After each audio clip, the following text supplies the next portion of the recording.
함께 기도해 주시고 예배에 참여하신 모든 성도님들을 축복합니다. 오늘은 안식일 논쟁입니다.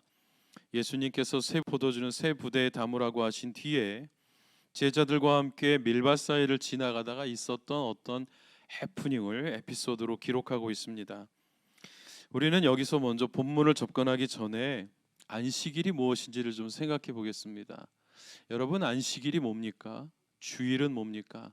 아니, 내가 아는 사람들은 안식일이 토요일이라고 하던데 그날 예배 드리던데, 여러분들은 주일날 예배를 드리는데 이게 같은 겁니까? 다른 겁니까? 그리고 안식일에 예배 드린다고 하는 교회들을 보니까 개신교 당신들은 이단이라고 하는 곳들이던데 뭐가 맞는 겁니까? 이런 질문 받아봐야 되겠죠. 이런 질문을 서로 안 하는 공동체인 거예요. 그런 줄 알고 그냥 살아왔기 때문이죠. 어렸을 때부터 그냥 그게 그런 줄 알고 저같이 살아오신 거죠. 갈등 안 하고 질문 안 하고 고민 안 해보고 그냥 그게 그건가 보다 하고 살아온 겁니다. 과연 안식일은 언제 만들어졌으며 누가 만들었고, 지금 우리는 토요일이 아닌 일요일, 주일날 예배드리는데 이건 또 어떻게 된 걸까? 짧은 시간이지만 같이 한번 따라가 보겠습니다. 자막 없습니다. 여러분, 창세기 2장 2절 말씀을 한번 펴봐 주십시오. 창세기 2장 2절과 3절에 안식일이 나옵니다. 이런 말씀이 기록되어 있어요. 하나님께서는 그 하시던 일을 일곱째 날에 다 마치셨다. 그리고 일곱째 날에 쉬셨습니다. 그리고 하시던 모든 일을 마치고 일곱째 날에 쉬셨습니다. 여러분, 여기 일곱째 날이 오늘의 토요일입니다. 3절에는 이런 말씀이 기록되어 있어요. 하나님이 그 일곱 번째 날을 복 주시고 거룩하게 하셨대요. 왜냐하면 하나님이 창조하시고 만드시던 모든 일이 완성되었고 이날에 쉬셨기 때문입니다. 저는 어릴 때 교회 다닐 때요, 아주 보수적인 교회에서 자랐는데 그 교회에서 이 설교가 있었어요. 근데 저는 그걸 들었다가 어떤 생각을 했냐면, 사람이 6일 동안 일하면 피곤하지. 그래서 하루 쉬는 거고, 수업도 50분 수업하면 10분은 쉬어야지. 차도 운전하면 가끔 시동을 꺼야지 엔진이 오래가지 않지. 하나님도 그래서 쉬셨나 보다 라고 생각했던 거예요. 저도 모르게 하나님의 완전하심을 제 마음대로 막 훼손하는 그런 묵상을 하고 있었습니다. 몰랐으니까. 그런데 대학생이 되고 조금 더 깊이 있는 공부를 하게 되었을 때 하나님의 안식은 창조와 관련이 있다는 것을 알게 됐어요. 하나님은 왜 쉬셨을까? 하나님이 쉬신 이유는 더 이상 할 게 없었기 때문입니다. 그분의 6일 동안의 모든 창조는 할 때마다 보시기에 아름다웠고, 보시기에 좋았다, 완벽했다, 충분하다, 선하다, 아름답다, 토부라는 단어가 계속 사용됐습니다. 이 선하고 아름답고 충분하고 완전한 게 모이고 모이다 보니 하나님 더 이상 이 세상에 손댈 게 없을 만큼 충분한 완전함으로 가득 찼던 세상이 바로 타락 이전의 세상이었습니다. 하나님은 그때부터 쉬셨고, 하나님이 쉬셨다고 할 때 이 날을 그냥 쉰 게 아니라 두 가지 의미를 부여했어요. 복을 주고 거룩하게 하셨던 거예요. 안식이라는 말이 갖고 있는 본래의 뜻이 있습니다. 말 그대로 쉬다입니다. 쉬다, 휴식하다. 여러분, 일하다가 가끔 휴식하시는 시간 있죠? 성경적인 안식을 하는 겁니다. 저녁에 되면 쉬셔야 되죠? 맞습니다. 때로는 하던 일을 그만두다도 쉬다입니다. 혹은 여기에 안 써놨지만 더 강력한 표현 중에 집어치우다가 있어요. 안식을 선포하는 거예요. 직장을 집어치우다? 안식을 선포하는 건가? 고민되시죠. 때려치다? 안식인가? 고민됩니다. 어떻게 먹고 살지? 고민됩니다. 또 한동안 개신교인들에게 화두였던, 그리고 유행어 같이 되었던 내려놓음이 안식입니다. 또한 내 삶에 불필요한 모든 걸 제거하는 것, 이것이 안식과 다 연결되어 있는 개념의 단어를 쓰셨어요. 그러면 하나님이 이날 뭘 집어치우신 건가? 때려치우신 건가? 아니면 도대체 뭘 하신 건가? 그분은 그날을 복되고 거룩하게 하셨대요. 우리 안에 복되다 거룩하다가 어떤 개념으로 자리 잡혀 있나요? 한국 사람들 복 되게 좋아하죠. 복덕빵, 빵집도 복떡빵으로 이렇게 짓는 분들도 있죠. 새해 인사가 복 많이 받으라고, 복조리, 복주머니. 중국이나 홍콩만큼 심하진 않겠지만 굉장히 예민한 단어죠. 좋아하는 단어죠. 그걸 원하죠. 그리고 성경도 복 준다는 말만 밑줄을 그어져 있는 상황도 있습니다. 거룩은 여러분 안에 어떤 개념으로 자리 잡혀 있으신가요? 저는 어릴 때 거룩은 내가 무서워하는 세 가지 중에 하나였어요. 왜냐하면 우리 교회 거룩한 분 나타나면 무서웠어요. 도망가고 싶었어요. 거룩한 분, 성령 충만한 분, 제가 제일 무서워하는 두 명이었어요. 말이 안 통하고 어깨에는 항상 비듬이 가득한 분들이었어요. 성경책은 정말 보는지 궁금한데 아령 같은 무게, 항상 이렇게 새 거를 들고 다니는, 목소리는 항상 낮은 톤이었어요. 그걸 거룩하다, 성령 충만하다라는 이미지로 만났던 거예요. 할렐루야. 이게 거룩한 줄 알았어요. 성경이 말하는 거룩이 무언가, 원래 의미는 무엇이었을까를 알게 된 날이 있어요. 그 충격이었어요. 왜냐하면 너무 단순한 단어였기 때문에. 구분되다, 구별하다였어요. 그리고 또한 하나님께 예배드리기 위해 준비하다가 거룩이었습니다. 한국에서 성가대 세미나를 할 때마다 이 이야기를 했어요. 성가대는 언제 거룩하여질까요? 찬양할 때가 아니라 찬양하기 위해 무대에 서기 전에 연습할 때가, 그 예배를 위해 내가 준비할 때가 거룩하여지는 시간. 모세는 백성들에게 내려와서 여호와 앞에 거룩하라고 했어요. 그랬더니 백성들이 어떻게 했을까요? 무릎 꿇고 기도했을까요? 옷을 빨았습니다. 왜냐하면 그 옷이 더러워져 있었기 때문에. 그 옷을 빨고 깨끗하게 세탁한 후에 하나님 앞에 나아갈 때 다시 입는 거예요.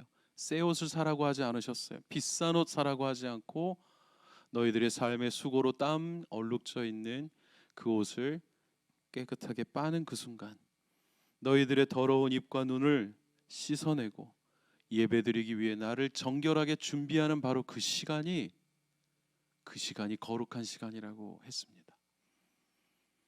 성가대 지휘자 집사님이 제일 좋아했어요. 연습이 거룩하다고 얘기하니까. 네.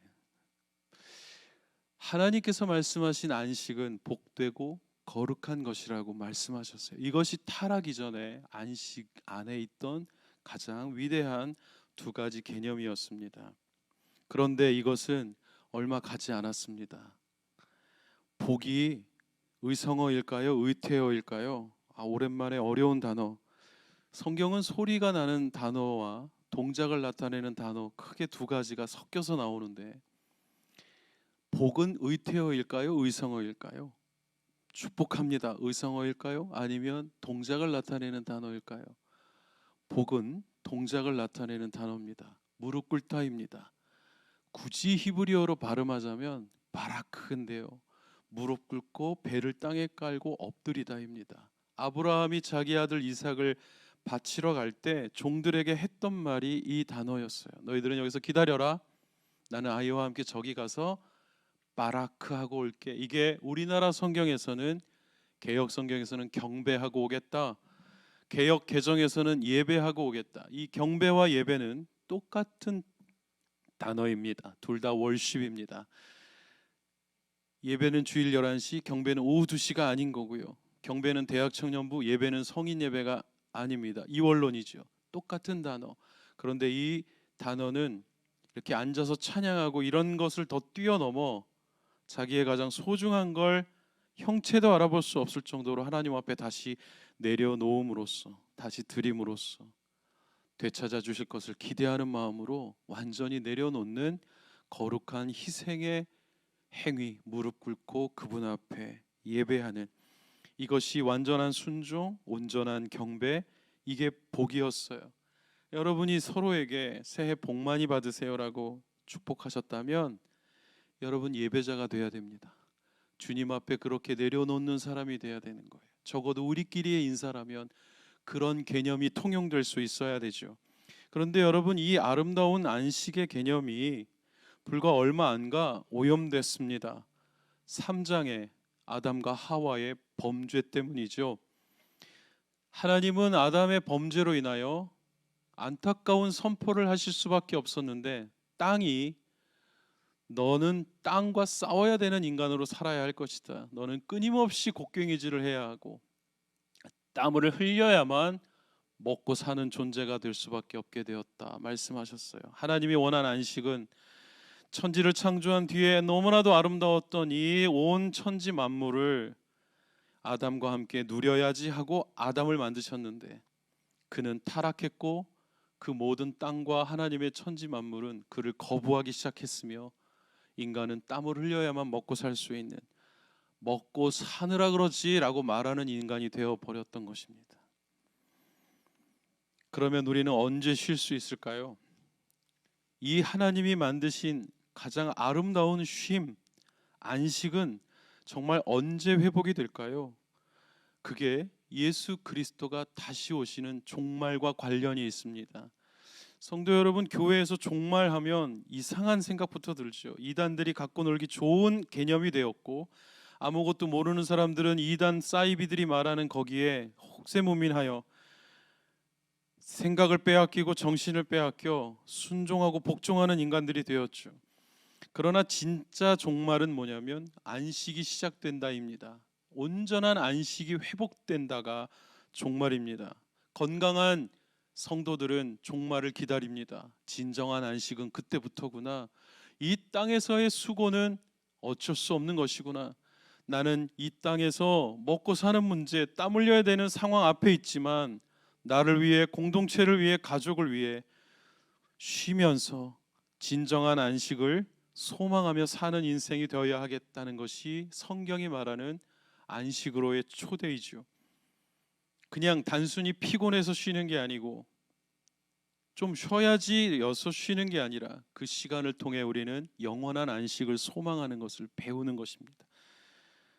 출애굽기 20장 8절부터 11절은 이게 얼마나 중요한지 하나님께서 십계명 중에 중간에 설명도 엄청 많이 해놓으시면서 집어넣으신 장면이 나와요. 자막 없습니다. 여러분 한번 찾아보십시오. 이렇게 말씀하셨어요. 찾으시는 줄 알고 읽어볼게요. 일곱째 날은 10절과 11절만 제가 읽어볼게요. 일곱째 날은 즉 토요일이죠. 너의 하나님 여호와의 안식일이니 너나 내 아들 딸이나 내 남녀 종들이나 너의 가축들이나 내 문 안에 있는 나그네나 할 것 없이 다 쉬라고 했습니다.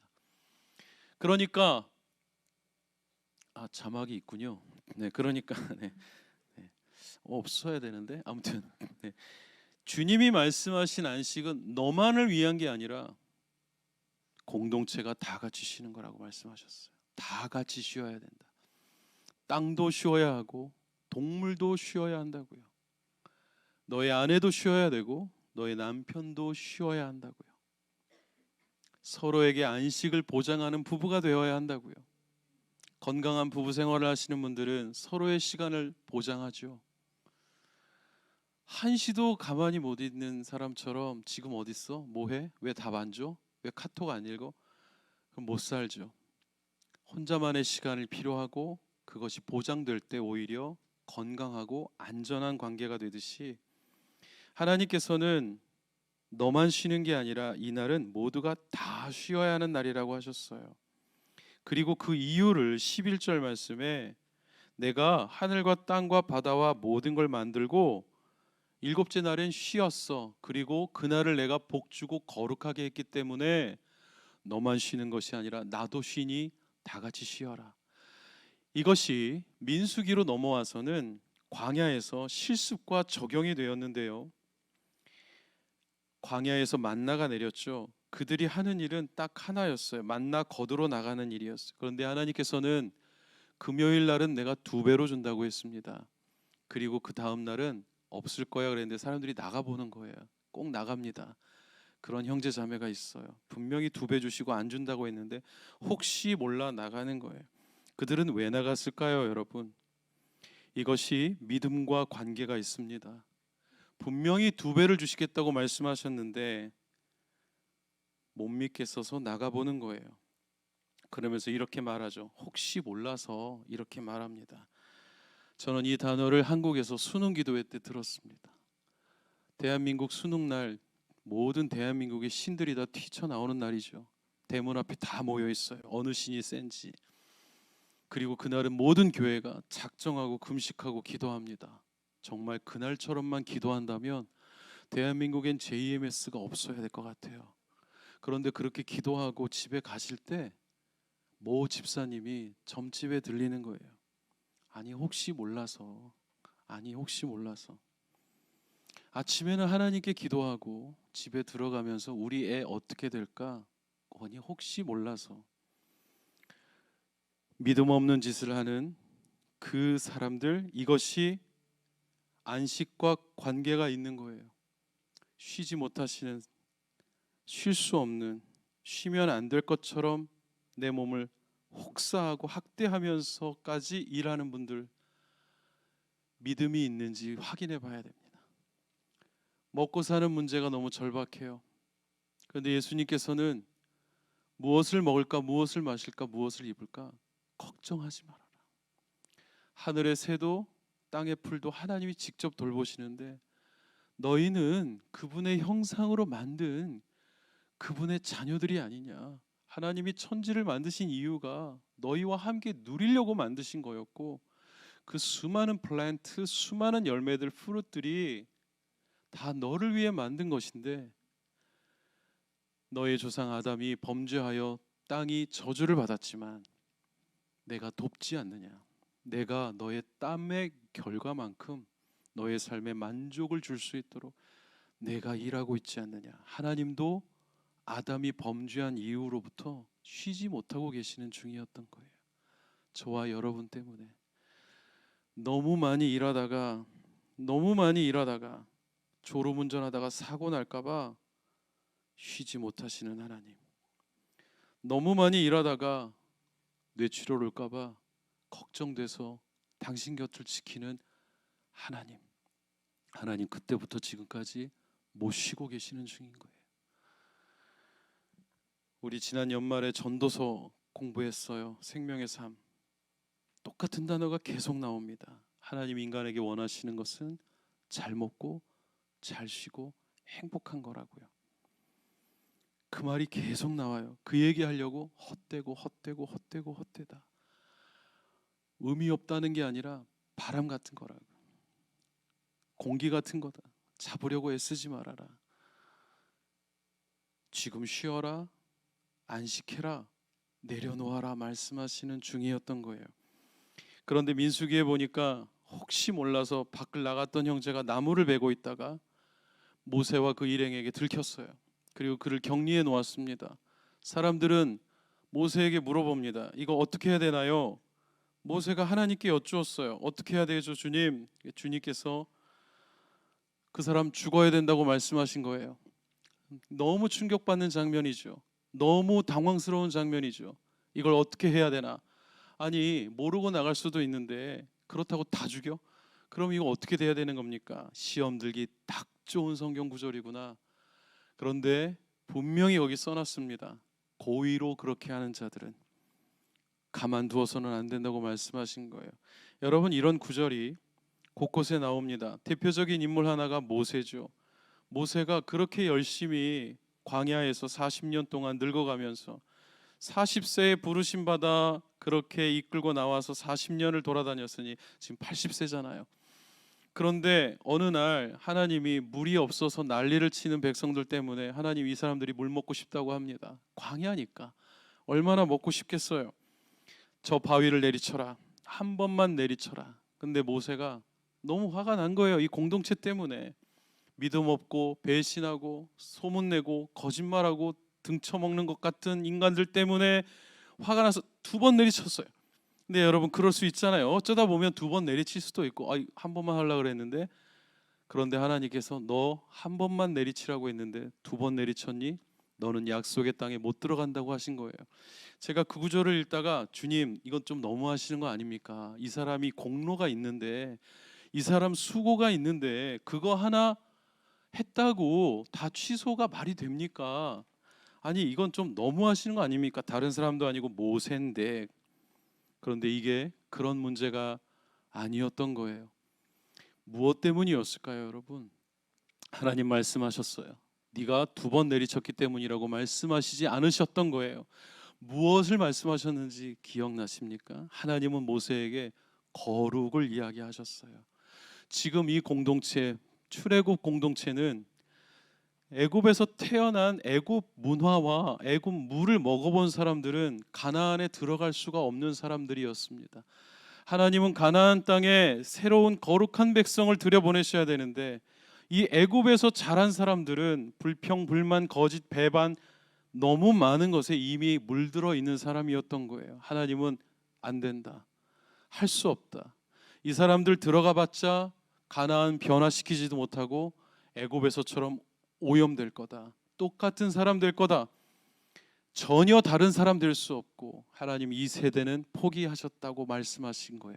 그리고 광야에서 태어난 친구들, 지금 태어나자마자 미국 국기부터 보고 자란 것 같은 여러분과 저의 자녀들 같은 친구들, 그 사람들을 광야에서 성장시키시며 훈련시키셨어요. 40년을 왜 돌아다니셨을까 했더니 애굽에서 나온 사람들 자연사 하시는 시간이었습니다.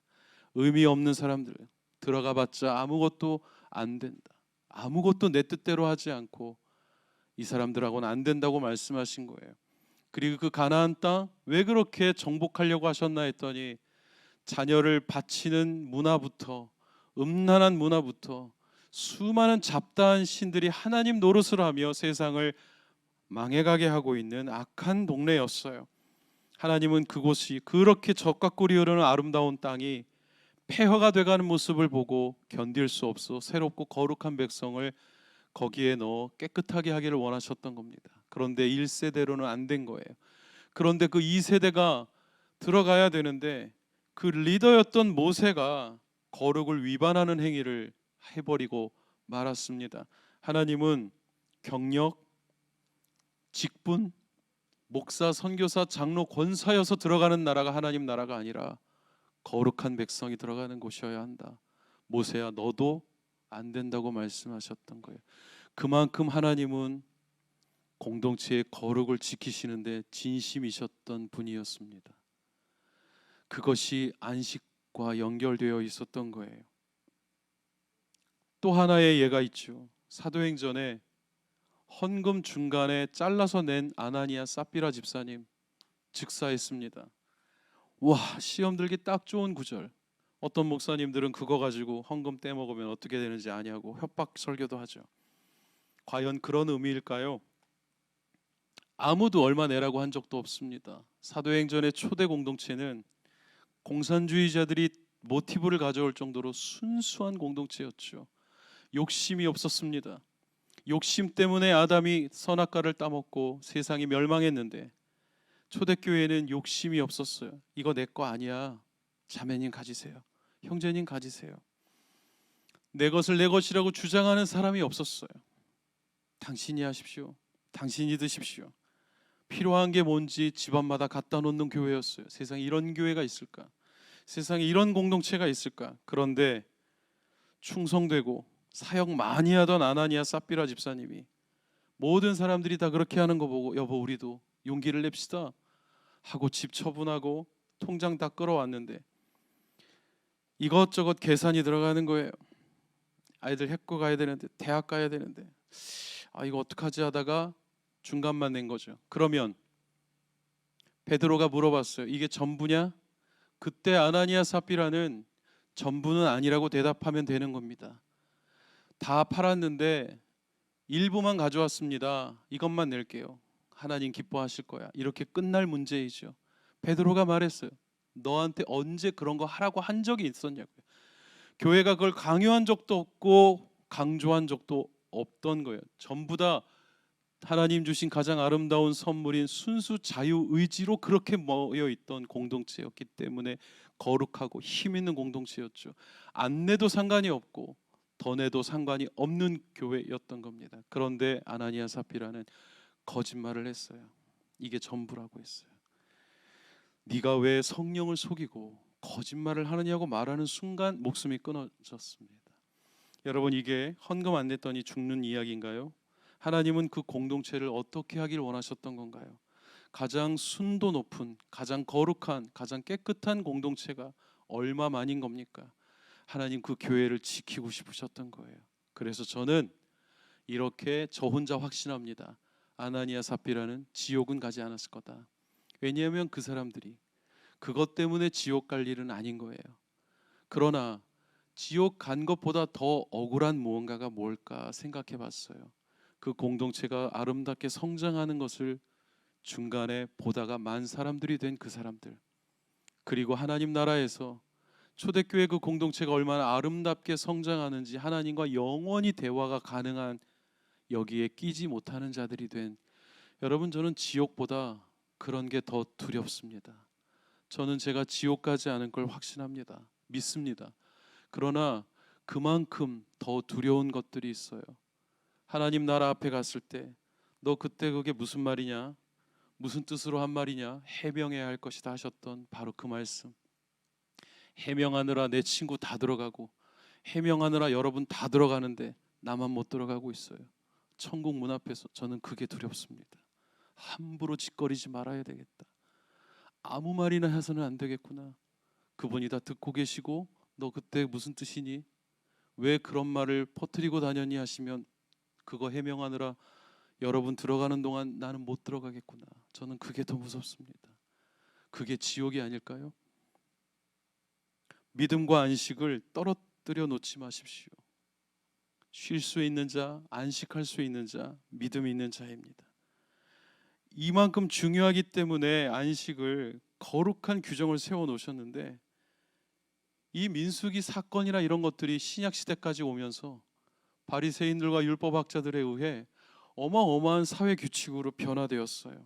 기득권자들의 무기가 되었습니다. 오늘 예수님이 만난 현장이 바로 그 현장이었던 거예요. 바리새인들은 보는 것마다 이거 규정 위반하는 사람들이 됐던 거예요. 바리새인들의 안식일은 뭐예요? 하면 안 된다, 하면 안 된다, 하면 안 된다. 그런데 예수님은 그런 세상에 오셔서 너희들이 그렇게 좋아하는 다윗 이야기를 해볼까 하면서 하신 말씀이 우리가 지난 주 중에 묵상했던 사무엘상 3월 11일 본문이었던 거예요. 다윗이 요나단과 헤어진 후 쫓겨나서 도망가다가 첫 번째 들린 지역인 놉이라는 지역에서 아히멜렉이라는 선지자를 만나 먹을 걸 좀 달라고 했습니다. 아히멜렉이 너 여인과 잠자리 했는지부터 물어봐요. 부정하면 안 되기 때문에. 그 당시는 그랬습니다. 여자는커녕 머리카락도 못 봤습니다. 이렇게 얘기하니 제사장 외에는 먹을 수 없는 진설병을 먹으라고 내어준 거예요. 근데 여러분, 아히멜렉인데 왜 마가복음에서는 아비아달이라고 나왔는가? 아히멜렉 죽었습니다. 사울의 칼에 의해 죽었고 아들이 도망쳐 나왔어요. 그리고 아들이 대제사장의 역할을 대신했기 때문에 마가는 아들의 이름을 그냥 그 시대의 대제사장으로 사용합니다. 예수님이 이렇게 말씀하신 거예요. 말투가 너넨 그것도 모르니? 이렇게 물어보신 거예요. 니네 말씀 가르친다며, 너 성경 교사라며 그것도 모르니? 라고 물어보신 거예요. 아주 조롱하듯이 말씀하신 거죠. 그러면서 하신 말씀 27절과 28절 따옴표 앞만 같이 한번 읽어볼게요. 같이 읽습니다. 시작. 안식일이 사람을 위해 만들어진 것이지 사람이 안식일을 위해 있는 것이 아니다. 그러므로 인자는 안식일에도 주인이다. 여기 주인이다가 우리가 주님 할 때 그 주입니다. 마스터, 로드. 헬라어로 굳이 한 번만 발음해 드리자면 큐리어스예요. 최고의 통치자시여, 모든 것의 주관자시여라고 말하는 거예요. 그러니 예수님은 이렇게 말씀하신 거죠. 안식일이 사람을 위해 만들어졌어. 하나님이 천지 창조하실 때의 상황을 보면 나도 사람을 위해 이 땅에 왔다고 말씀하신 거예요. 그러면 예수님이 사람을 위해서 안식일에 뭘 하셨는가가 성경 사복음서에는 충격적인 사건으로 계속 소개가 되는 이유가 거기에 있습니다. 안식일은 사람을 위한 날이다. 사람이 안식일 때문에 존재하는 게 아니고 사람을 위해 안식일이 만들어졌기 때문에 나는 안식일에 귀신 쫓고 안식일에 소경을 낫게 하고 안식일에 손 마른 자를 온전하게 하여 그들의 진정한 마음의 쉼을 주기를 원하셨다고요. 회복시키기를 원하셨다고요. 즉 그분은 거룩하지 못한 사람들로 분류되어 있던 죄인들을 거룩한 사람으로 만들어 주신 겁니다. 여기에서 거룩에 충격적인 의미가 하나 또 숨겨져 있습니다. 더러워지다입니다. 예수님은 그 당시에 더러운 사람들과 만났고 손을 대면 안 되는데 손을 대셨어요. 복음서에 일부러 손을 대시며라고 써 있는 이유가 규정 위반을 하시는 중인 거예요. 왜 대지 말라고 했냐면 바리새인들은 네가 병자에게 손을 대면 너도 똑같이 죄인이 된다고 가르쳤어요. 그런데 예수님은 이렇게 말씀하시면서 손을 대시는 거예요. 내가 깨끗하니 너도 깨끗하여질지어다. 실제로 예수님의 손은 더러워졌겠죠. 거지 바디메오의 얼굴에 손을 대시는 순간 그분의 손은 찌린내와 더러운 냄새와 꾸정물 같은 게 묻었을 거예요. 그런데 예수님과 바디메오는 어떻게 됐습니까? 그들은 깨끗해졌어요. 회복됐어요. 여러분, 거룩은 아무것도 안 하는 게 거룩이 아닙니다. 거룩한 주일에 어디 가서 물건을 사고 음식을 사 먹어. 거룩한 주일에 아무것도 하지 말아야지 이렇게 배우고 자랐으나 사실 주일은 더러워지는 날이에요. 어떻게 해요? 생명을 살리기 위해서요. 새로워지기 위해서. 이 똑같은 본문을 마태도 기록했는데 마태가 이 똑같은 밀밭 사건을 기록하기 전에 앞서 예수님이 했던 말씀을 기록해 놓았습니다. 자막은 없어요. 이건 진짜 없어요. 여러분 아시는 구절이에요. 마태복음 11장 28절 저와 같이 한번 외워봅니다. 시작. 수고하고 무거운 짐진 자들아 다 내게로 오라. 내가 너희를 쉬게 하리라. 이 말씀하신 다음에 밀밭 사이를 지나가며 제자들이 밀을 까 먹었다. 손 마른 자의 손을 고쳐주셨다가 기록되어 있습니다. 그러니 예수님의 수고하고 무거운 짐진 자들아 다 내게로 오라는 안식을 선포하신 거죠. 그런데 한국 교회에 이걸 전도 집회에 사용했어요. 그리고 교회로 데리고 와서 쉬지 못하게 만들었습니다. 하루 종일 사역하게 만들었죠. 왜 우리는 주일날 모일까요? 유대인이 아니니까. 안식일은 어떻게 주일로 바뀐 것일까요? 예수님께서 부활하신 날이 안식 후 첫날입니다. 토요일이 지난 일요일 새벽에 부활하셨어요. 그 전까지 사람들은 회당에 모여서 예배를 드렸죠. 왜 회당인가요? 성전이 무너졌기 때문에 대규모로 모일 장소가 없었고 각 동네마다 있는 회당에서 가정에서 예배를 드리던 게 그 신약 시대의 상황이었습니다. 그런데 유대인들은 로마 때문에 모일 수가 없습니다.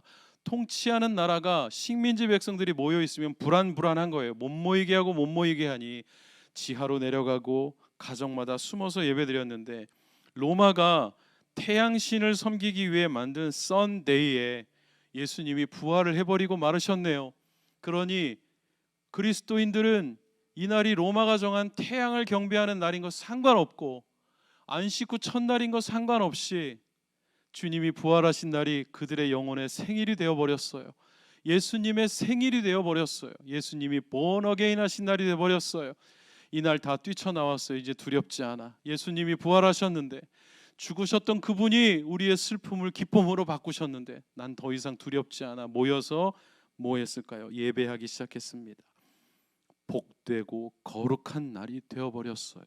찬양하고 기뻐하는 날이 되어버렸어요.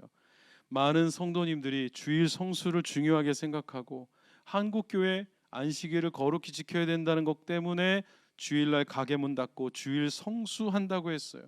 어떤 분은 부산에 출장 갔는데 새벽같이 차 타고 와서 주일 성수하러 교회 왔다고 해서 계속 주무십니다. 밤샜기 때문에. 그리고 자기 주일 성수했대요. 여러분 그건 주일 성수가 아닙니다. 그건 아무것도 아니에요. 부산에 갔으면 거기 있는 좋은 교회 가서 구경하십시오. 어떻게 예배드리는지. 돌아와서 내 자리에 여기 저기 제 자리입니다. 성도님. 그렇게 하는 게 주일 성수가 아니라고요. 주일 성수라는 개념을 만들어서 바리새인처럼 그렇게 했어요. 아무것도 못 사먹고 아무것도 못하게 하고 아무것도 안 하는 날로 만들었지만 사실은 그날은 생명이 살아나는 날이었던 거예요. 말씀을 마치고자 합니다. 결론, 주님은 안식일의 주인이실 뿐만 아니라 모든 것의 주인입니다. 그래서 오늘 본문 28절에 안식일 애도라고 마가가 썼어요. 주님은 모든 것의 주인일 뿐만 아니라 안식일에도 주인이시다. 내 모든 삶의 주인이 그 주님이 되시지 않으면 저와 여러분은 어쩌면 성경 지식으로 가득 찬 신앙 경력으로 충분한 살인적인 신앙인이 될지도 모릅니다. 자녀를 그렇게 아픈데 예배드려야 된다고 펄펄 끓는 애를 교회에 보내는 사람이 될지도 모릅니다. 팬데믹은 그런 것 좀 그만하라고 만드신 것인지도 모르죠. 그때 당시 영적 지도자였던 바리새파 사람들처럼 그렇게 할지도 모르는 겁니다. 내 모든 삶의 행동 주님 안에 있다고 찬양하는 것처럼 주님이 주인 되시는 신앙인은 잘 몰라도 경력도 경험도 없어도 사람을 살리는 사람이 될 수 있습니다. 안식일은 뭘 하면 되고 안 되고의 날이 아니라 가족이 살아나는 날인가, 내가 살아나는 날인가, 주님이 우리 때문에 기뻐하시는 날인가를 더 중요하게 여겨야 됩니다. 주일, 즉 썬데이는 진정한 의미의 안식일은 아닙니다. 이날은 주님이 부활하신 날이죠. 우리는 이날을 썬데이라고 세상 사람들은 부르지만 주님의 날이라고 부르는 어마어마한 신앙 고백을 하는 사람들이 되었습니다. 나는 믿음으로 사는 사람이라는 말을 하는 겁니다. 주는 그리스도시요 살아계신 하나님의 아들입니다라고 고백하는 사람이 된 겁니다. 그러므로 주님 앞에서 예배하는 가운데 주님이 안식일을 통해 우리에게 주시고자 하셨던 진정한 쉼과 은혜와 평안이 예배 가운데 회복되고 고백되어야 합니다.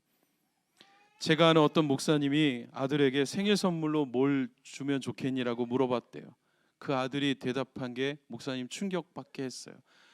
일요일 날 주일 날 예배 끝나고 아빠랑 맥도날드 가고 싶어요가 그 아이의 생일 선물 요청이었어요. 근데 목사님 되게 당황해요. 왜냐면 본인이 지금 섬기는 교회가 주일 날 절대 뭘 사 먹으면 안 되는 교회였거든요.